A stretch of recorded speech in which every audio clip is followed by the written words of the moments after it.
So literally one of the questions I get the most often right now is why. People ask me why did I choose to move to Portugal and not just move to Portugal. Of course, I could have gotten a bachelor pad when I moved here, and that would have culminated in probably a completely different experience. But I got basically I live in an attic.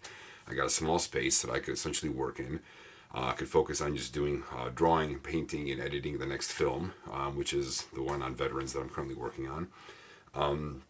But it's a couple things, people are like, why would you, give up? And by the way, what did I give up? Back in the United States, I lived in a 16 to 1700 square foot home with a full basement, 3 bedrooms on 2 acres, and my backyard is essentially 130 acres of just woods. So a secluded area, pretty private, pretty quiet. 2 cars that I have that I drive around, and I basically gave up a lot of that to live in a 300 square foot space that 80% of it I can't even essentially stand up in. And people ask me all the time, well, why would you give that up? Why would you go and move to a place, and not just any place, but into an attic? Well, it's a couple things. First thing is symbolically for me. When I started painting and doing art, I did it actually at my grandparents' attic. They lived on Larch Street in Saginaw, Michigan. So my grandfather and I would always go up to the attic and we would paint, and it was also an area that you couldn't stand up in. So it's reminiscent of that a little bit. Secondly, it's sort of like living in a micro home, and really I came here with 2 suitcases, 2 computers, of course, one for just surfing the internet and posting videos, and political discussions and debates, and the other one for editing, and just really art supplies. So I came here with 4 or 5 pairs of pants, maybe 15 pairs of socks, a couple pair of underwear, t-shirts, a jacket or two, and that's pretty much it.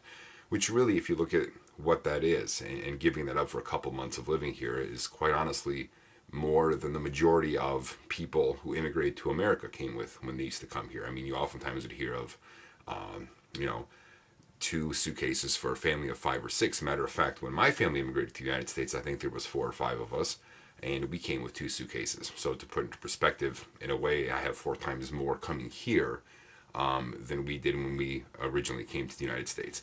But the thing that I want to touch on is I think that it's important sometimes to go through life and make yourself uncomfortable, and it's something that a lot of people don't want to do. Of course, Portugal is a beautiful country, and the food is amazing. The language is very beautiful. The architecture of the place is nice. People here look different because it's still a very indigenous society. It hasn't necessarily been infiltrated.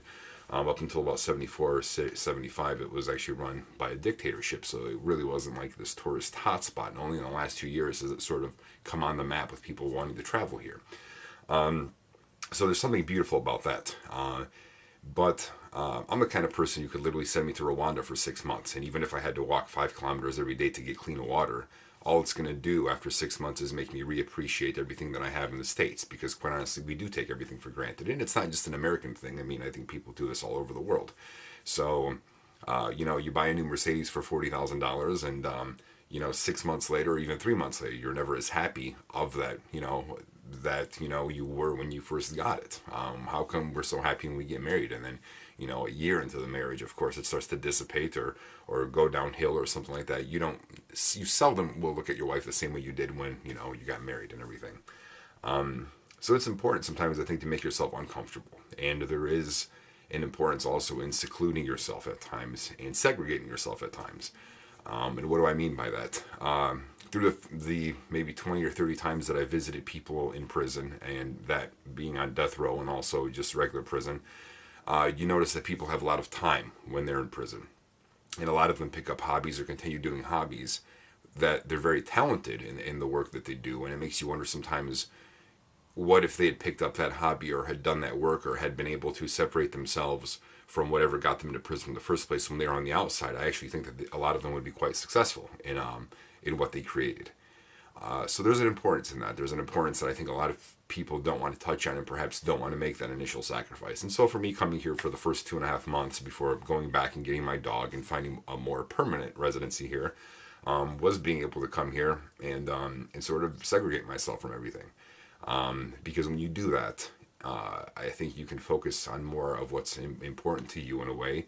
You can focus more on the things that you sort of, you strip away these continual things that continually go through and infiltrate us all the time. I mean, the majority of us can't go 5 or 10 or 15 minutes in the United States without looking at our cell phones. I don't have a cell phone here right now. I mean, I can get one, of course, but I haven't now, and I probably won't for another couple of weeks. And I just love the idea of leaving the house and walking, and of course I can't get lost because I have no predetermined destination, but just walking around, and you sort of take things in differently than you would if you had even been driving through the city for the past 5, 10, or 15 years.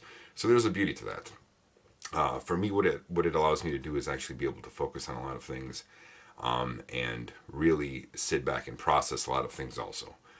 So I think it's important for a lot of people, because truly, when do we ever have times when we are able to seclude and segregate ourselves from our daily and our regular to be able to look at ourselves, right? Even if we go on vacation, oftentimes it's on a cruise ship, it's loud, we're partying, we're doing other things. We go to a beach, we go to a resort. We're continually dealing with the hassle of people. Over here, there's days where I may not even leave this place, and that's fine. And I'm on a computer and I'm editing, or I'm working, or I'm reading, or I'm doing something else. And it's really that sort of sacrifice that I think I'm making. And it does, there are some difficulties too and everything like that. I'm appreciative of all of them, because difficulties essentially throughout life help you grow. That's one of my philosophies.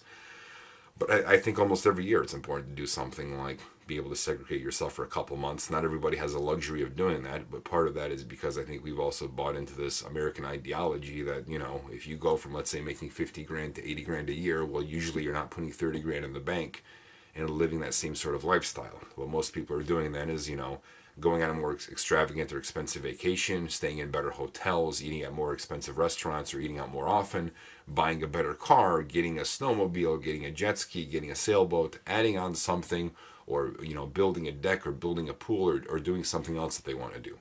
And so with more money essentially comes more responsibilities and more problems, because we've sort of self-created them. So part of that is sort of going back to basics and simplicity for me here, where really it's like I wake up and my biggest concern throughout the day is just clearing my mind for one, and then working on stuff that I'm working on, either artistically, paint wise, drawing wise, or video editing wise. And then there's a certain simplistic beauty to that, which I think is wonderful. But that's really the main reason for coming here when people ask, because to a lot of people, I guess it doesn't make sense. To me, sometimes it may not even completely make sense, but I know why I'm here, and I know what my goal and what my focus essentially is. So, thank you for watching.